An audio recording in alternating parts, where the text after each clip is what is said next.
Hello, welcome to Stagehand Shit, the show where we talk about things I learned while being a stagehand. Today we're going to talk about the one thing everybody asks me all the time. How much money do you make? So I've been on the fence for a while about making a video like this just because talking about wages and all that kind of stuff is a little bit still taboo in today's society, but I think it's really important in this industry to have wage transparency and to make wages known because that's the only way we can really make them better in the future. And before you ask, is this legal? It's entirely legal and encouraged under the National Labor Relations Act and Executive Order 11246 signed in 1965 by Lyndon B. Johnson. So I'm going to split this up into three different parts. I'm going to talk about my wages and expenses while I was touring with Disney on Ice. I'm going to talk about basically what it's like to do gig work at home and how much that costs versus how much I make. And then I'm going to be talking about my life in Alaska, which is more of, I guess, a traditional kind of job, just so I can compare all three of those different lifestyles. This part is going to be about my time with Feld Entertainment / Disney on Ice. But before I get into that, some general information about myself and my finances. I'm 21 years old. I graduated college with a bachelor's degree December of 23. I've been intensely budgeting on a spreadsheet since I graduated high school. I have a Roth IRA I regularly contribute to, and the whole IATSE National Benefit Fund thing that I've had for a few years now as a union member. I do a lot of low budget traveling and adventuring for fun, but I still try to be somewhat financially responsible, I guess. And I am still on my parents' health insurance right now.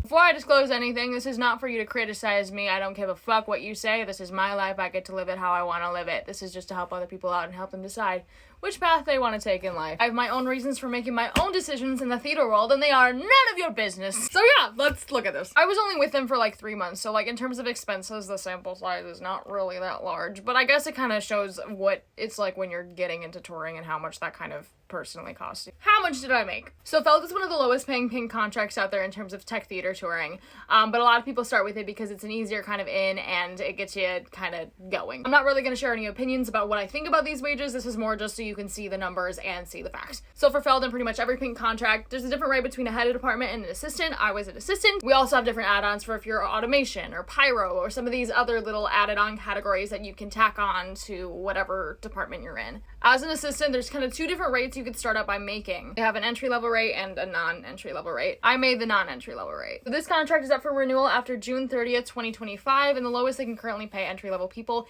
is $549.10 per week. For that same contract expiration date, the assistant minimum is $779.76 per week. So for my personal contract, my base pay was $800 a week. But there are other little add-ons that we would regularly run into. For starters, almost every single Saturday was a 3-show day, and we got an $135 pay bump every single time we did a 3-show day. Sometimes we would also have one on Sundays as well. Additionally, if we are working 7 days a week, that 7th day pay is basically a 1/6 of our salary. Holidays are also an additional 1/6 of our salary. I think there was a city where I made 4/6 in addition to my salary because of 7th day pay, a holiday, and 2 3-show days that week. It was intense. So that's all taxed, and pretty much every single week we had at least one of these 3-show days. Maybe there was 1 or 2 weeks where we didn't. So after taxes, I walked away with about $727.75 per week. And on top of that, we had an untaxed $315 per diem per week. So I'd be walking away with a little over $1,000 every single week. Some of the expenses that Feld would cover, we didn't have to pay for our hotels, our transportation to or for the venue, to the next city, which is pretty average for most bank contracts. In addition, health insurance was free, so I was just double insured. You could do travel buyouts for flying, but you couldn't do buyouts for hotels. And if you didn't want a roommate for a week, you'd have to pay an extra $35 to $60 a night to not have one. The only people who got their own rooms were staff members, not assistants or department heads. Again, I'm not sharing my opinions on this in this video, I'm just sharing the facts. And if you got a problem with things, like I said, their contract expires in June of 2025, so you can take your energy from my comment section and use it to maybe help them get a better contract. I'm just saying. We're all part of the same goddamn union, whether you like it or not. Help out your brothers and sisters. Anyway, my personal expenses. So one of the required things, since it was a yellow card show, was the fact that I had to have a union membership. I was already paying union dues with IATSE Local 470, so instead of just paying it quarterly, I had to pay it for the entire year. Our rates are about $400 annually. And then on top of that, I had to get a road card as well. My local has 2 different options with this. You can either pay 5% of your salary every single week and have your hours count towards the dispatch list,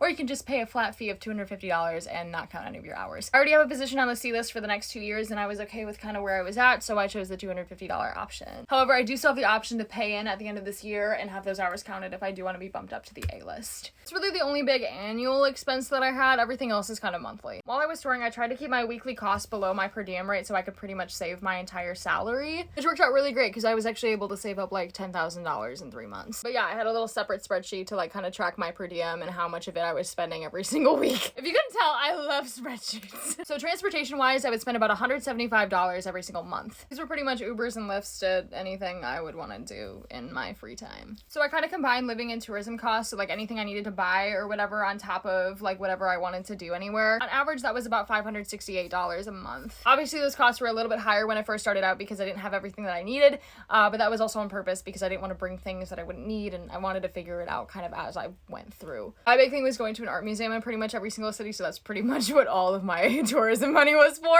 But also I'd bring my student ID so that I would still get a student discount. Tour hacks! What else? Okay, so the Feld schedule is a little bit weird compared to most tours in the sense that you can get most Tuesdays off. So you'll travel Monday, off Tuesday, load in Wednesday, open on Thursday, do 2 shows sometimes on Friday, 3 shows on Saturdays, and then 2 or 3 shows on Sundays as well before you load out and do the same thing the next week. So with that, I had a lot of Tuesdays off, which was really nice because like there were some days where I could go somewhere on a Monday, stay overnight, and then leave Tuesday night. So like when we were in Trenton, I did a little trip to New York and it was really fun. I think that's one of the things I really actually liked about Feld. I mean, my wallet had other thoughts, but that's neither here nor there. So that just kind of added to my like tourism expenses. Okay, so moving on to food. So food can kind of be a really weird situation when you're touring. Like half of our hotel rooms didn't have individual microwaves. You just had like one in the lobby that we would like share with everybody in the company, which is like 70 people. So like in those cities, I tried to like kind of accommodate to that, or I would just go out or whatever. So it was a bit pricey at the end of it all. We did get fed during load-in, and we did get fed on 3 show days. So that was about 2 days of our week where we got food. And I was over 21 and working on the road, so obviously I went to bars every once in a while. But food costs were about $1,004 a month. I didn't have to pay student loans yet, so I didn't have to worry about that. Didn't have to pay car insurance because my sister was using my car. My phone bill was about $127 a month, but I was also in Canada for a third of the tour, so I needed to have a good plan. I paid off my car before graduating, so I didn't have any car loans. Actually, that's really it in terms of expenses. I guess total that is $1,874 in monthly expenses. Every month I was making at least $4,200 a month. And I got a nice tax return. So that was part 1, talking about touring. The next part I think I'll talk about kind of what it looks like when I'm just doing gig work and I'm not working under a contract. So yeah, watch that when it comes out if you feel so inclined. Alright, stay spicy, y'all.